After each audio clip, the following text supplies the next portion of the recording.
अगर आप 12वीं के स्टूडेंट हैं तो नई शिक्षा नीति से जुड़ी एक बड़ी चीज को यूजीसी ने इम्प्लीमेंट किया है और इससे 12वीं के जो स्टूडेंट्स हैं उनकी लाइफ पूरी तरीके से बदल जाएगी। दरअसल यूजीसी ने CUET यानी कॉमन यूनिवर्सिटी एंट्रेंस टेस्ट को इम्प्लीमेंट कर दिया है। इसके इम्प्लीमेंटेशन के बाद ये होगा कि जितनी भी सेंट्रल यूनिवर्सिटी है जिनको यूजीसी फंड करता है उन सब के लिए सिर्फ एक और एक टेस्ट होगा और उसी टेस्ट को क्लियर करने वाले जो लोग हैं उनको इन सेंट्रल यूनिवर्सिटीज़ में एडमिशन मिलेगा। अब हो सकता है कि ये सब सुन के आपके जहन में कई सारे सवाल उठ रहे हों, इसीलिए हमने उन सवालों का जवाब जो है वो यूजीसी के चेयरमैन M जगदेश कुमार से लिया। जैसे कि हमने एक पहला सवाल उनसे ये पूछा कि अगर कोई 12वीं का स्टूडेंट है तो इस फैसले से उसकी ज़िंदगी में क्या कुछ बदल जाएगा। आइए आपको सुनाते हैं कि जो हमने उनसे सवाल किए हैं उन सारे सवालों को उन्होंने क्या क्या जवाब दिए।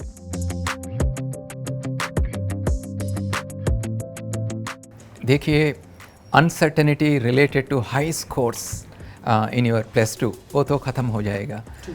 और दूसरा है, आप मल्टीपल एंट्रेंस एग्जामिनेशंस लिखने का ज़रूरत है ही नहीं, एक सिंगल एंट्रेंस एग्जामिनेशन आप लिखना है, CUET common university entrance test.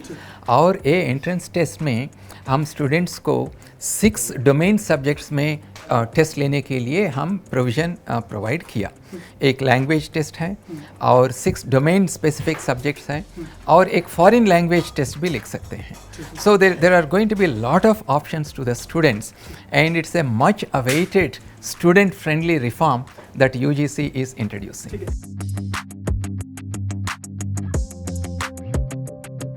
ये 27 डोमेन सब्जेक्ट्स जो है CUET का ये नॉन प्रोफेशनल सब्जेक्ट्स हैं।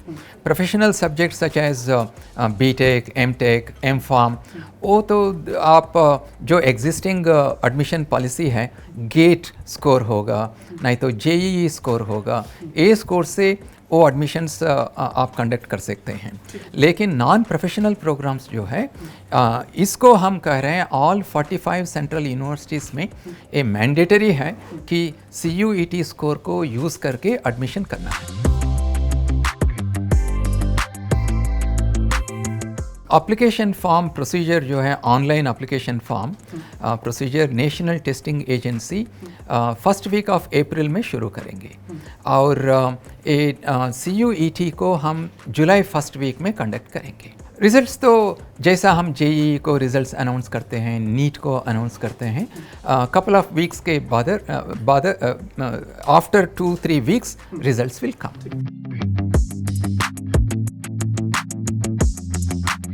सिलेबस भी NTA अनाउंस करेगा इसका वेबसाइट में और सिलेबस सिर्फ 12th स्टैंडर्ड का NCERT डिफाइंड सिलेबस होगा और NCERT सिलेबस तो देश में बहुत जगह में यूज़ करते हैं।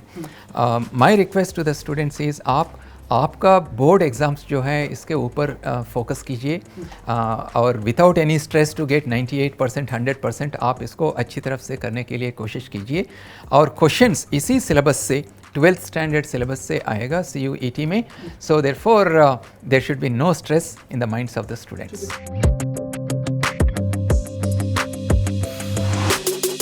कुछ लोग कह रहे हैं अब बोर्ड मार्क्स को क्या होगा, स्टूडेंट्स बोर्ड्स को नेग्लेक्ट करेगा, ऐसा नहीं होगा बिकॉज CUET स्कोर पे एडमिशन होगा लेकिन अलग अलग यूनिवर्सिटी बोर्ड एग्ज़ाम्स का एलिजिबिलिटी क्राइटेरिया रख सकते हैं। यूनिवर्सिटी कह सकते हैं you should get minimum 60%, minimum 70% depending on their admission policy.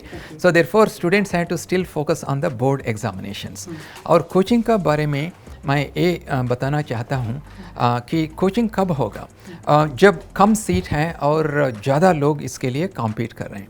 हमारा यूनिवर्सिटी सिस्टम में 45 सेंट्रल यूनिवर्सिटी में DU में 70,000 सीट्स हैं, ऑल IITs में पुट टुगेदर 18,000 आसपास सीट्स हैं, है ना। तो पूरा 45 सेंट्रल यूनिवर्सिटीज़ में पूरा सीट्स मिलके कुछ लाखों सीट्स हैं। सो इसीलिए कंपटीशन इतना ज़्यादा नहीं होगा जो आप देख रहे हैं नीट में, JEE में। उसीलिए कोचिंग का कोई ज़रूरत नहीं होगा। आपका बोर्ड एग्ज़ाम्स जो है इसको आप अच्छी तरफ से पढ़िए और CUET में पार्टिसिपेट कीजिए।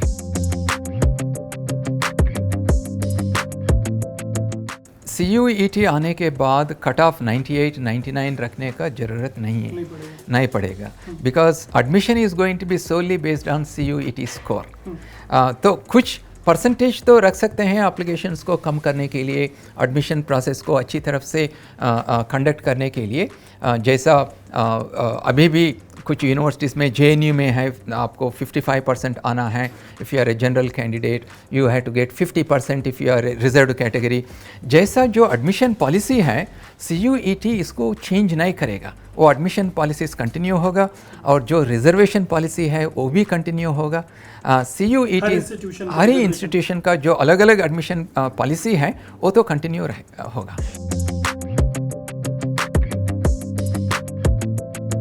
सो ये मेरा इच्छा है कि, और ये मेरा होप है कि हर एक यूनिवर्सिटी हमारा कंट्री में ये CUET स्कोर्स को यूज़ करके अपना UG एडमिशन्स को करेंगे। ये तो एक रिफॉर्म है CUET, introduction of CUET, multidisciplinary education, multiple exit, multiple entry, और establishment of research cells, establishment of international university campuses in our country, और setting standards for PhD admissions. So बहुत reforms हो रहे हैं। One by one we are implementing these reforms across the country. उम्मीद है कि uncut ने M Jagdish Kumar से जो बातचीत की है उससे आपके सारे सवालों का जवाब आपको मिल गया होगा। फिर भी अगर आपके जहन में कोई सवाल रह जाता है तो आप कमेंट बॉक्स में हमें बताइए, हम पूरी कोशिश करेंगे कि उस सवाल का जवाब जल्द से जल्द आप तक पहुंचाया जा सके। फिलहाल के लिए आप देख रहे हैं अनकट, मेरा नाम है तरुण।